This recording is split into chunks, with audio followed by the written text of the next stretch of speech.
Lampião ele nasceu em Passagem das Pedras, hoje é conhecido como Vila Bela e Serra Talhada, Pernambuco, por volta de 1897.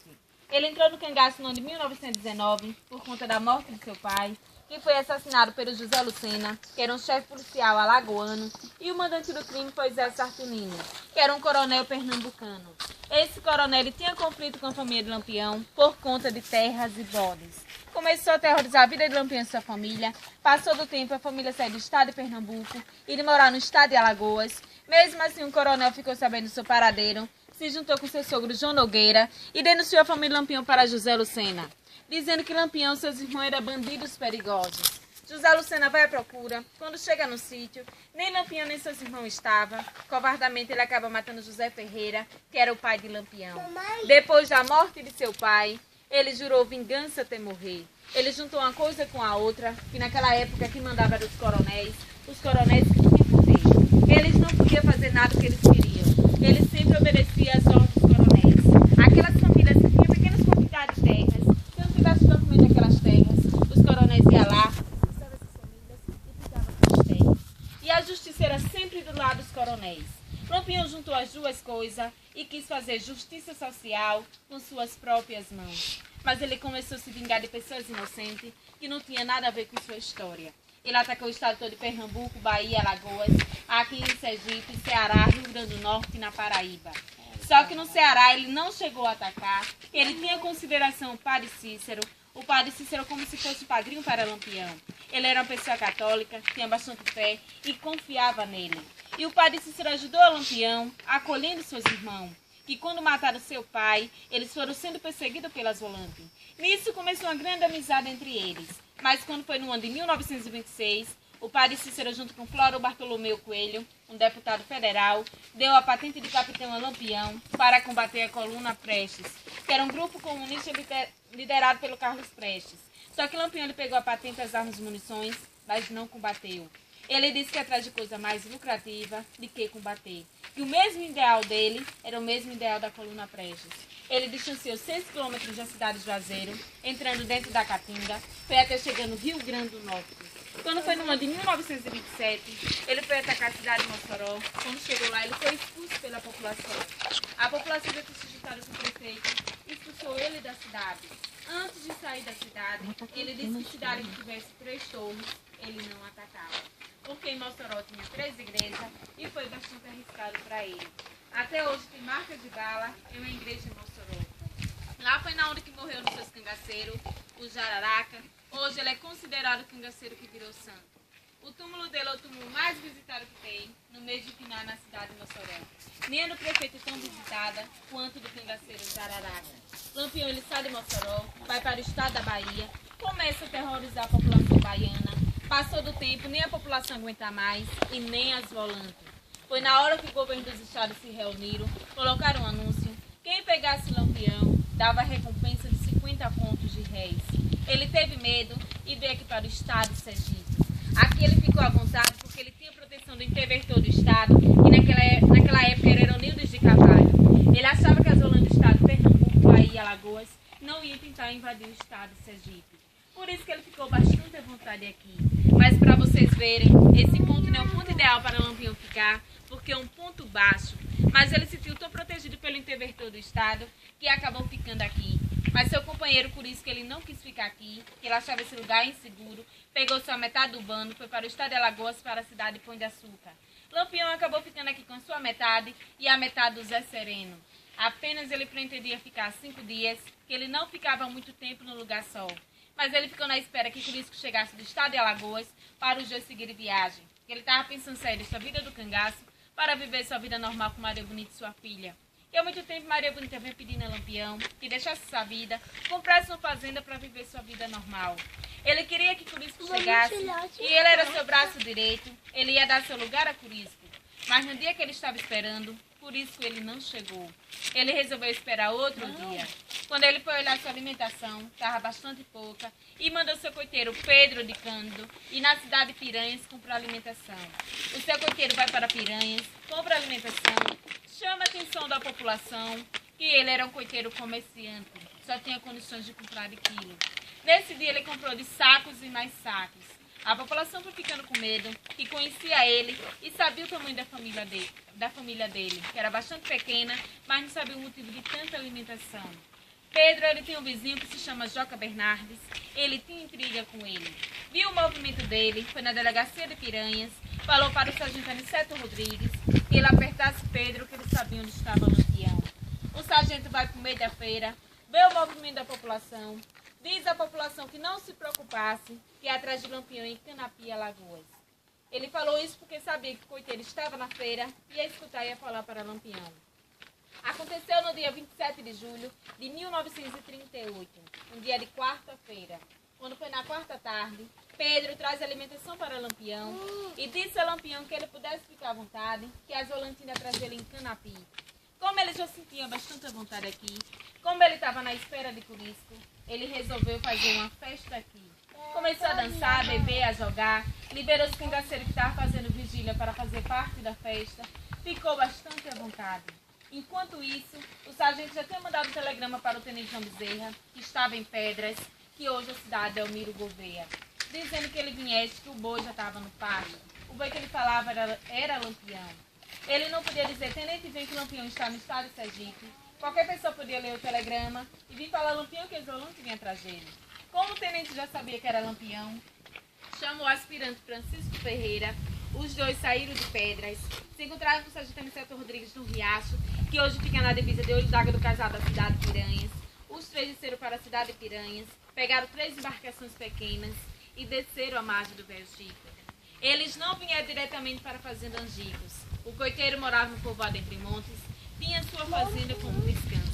As volantes desceram, pararam na fazenda Remanso, que é quase frente aqui em Angicos, e mandou seu policial Elias de Alencar e vira no povoado pegar Pedro. Os dois vão, pega Pedro, leva para a fazenda Remanso. Daí eles começaram a apertar Pedro para onde o Lampião estava. Ele não respondia, que ele tinha dado confiança ao Lampião e ao mesmo tempo ele tinha medo de Lampião. Ele achava que se dissesse onde Lampião estava, Lampião podia fugir e depois matar ele e sua família. Mas as volantes começou a torturar Pedro, arrancando suas unhas com punhal. Ele não aguentou mais a tortura e falou que Lampião estava na sua fazenda Angicos. As volantes pega Pedro, segue para cá. Ao chegar aqui, toca o irmão mais novo de Pedro, que era do Valde Cândido. Pegaram os dois e fizeram esse mesmo percurso que vocês. Vamos se dizer que vocês fizeram de meia hora. Eles levaram em torno de 4 a 5 horas, na quarta-feira, 10 horas da noite. Antes de vir atrás de Lampião, eles vieram vestidos de cangaceiro, que ele sabia que Lampião estava esperando Curisco chegar de viagem. Se Lampião notasse algum movimento, ia achar que era o bando de Curisco que estava chegando. E eles levaram em torno de 4 a 5 horas, porque naquela época não existia a trilha. Eles que fizeram a trilha e também eles traziam 3 metralhadoras, 2 Royal e uma Begna, 18.1. Naquela época era bastante pesada. Quando eles chegaram no alto das perdidas, se dividiram. Como o tenente seguiu em frente, ele trancou essa área. O aspirante, como foi à esquerda, ele arrodeou, trancou essa área. O sargento Aniceto Rodrigues, como foi à direita, como dizem que ele se perdeu, teve medo. Essa área foi a área que ficou aberta, onde os 24 cangaceiros conseguiram fugir. Eles não atacaram o bando de Lampião no mesmo dia. Eles deixaram o dia amanhecer, que era época de inverno, fazia bastante frio e bastante neblina. Quando foi na quinta-feira, dia 28 de julho de 1938, 5h15 da manhã, Lampião sai da sua barraca e manda seu cangaceiro amoroso no posto Tamanduá, que fica aqui mais embaixo, pegar um cantis de água. Esse cangaceiro vai nesse posto Tamanduá, ao chegar lá é recebido com o primeiro tiro. O tenente ele tinha combinado com o aspirante que o primeiro tiro que ia dar era ele.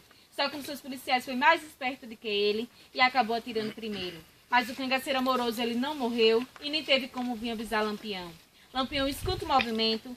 Ao sair, ele começa a receber tiro daqui de cima, dali de cima e sendo morto na hora.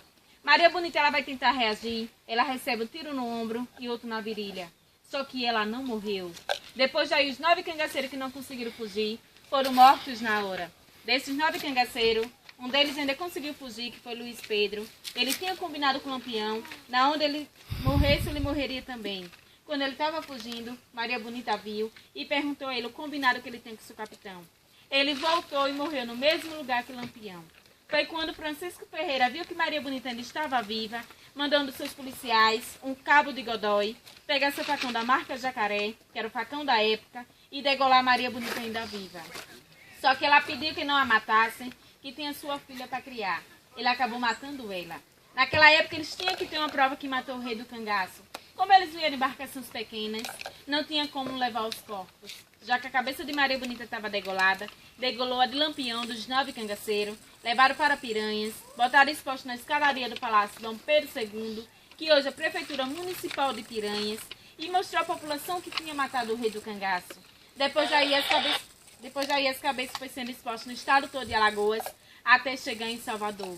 Ele passou 30 anos sendo exposto no Instituto Ninas Rodrigues, mas com o tempo, a filha e a neta de Lampião meteram um processo e pegaram as cabeças de volta.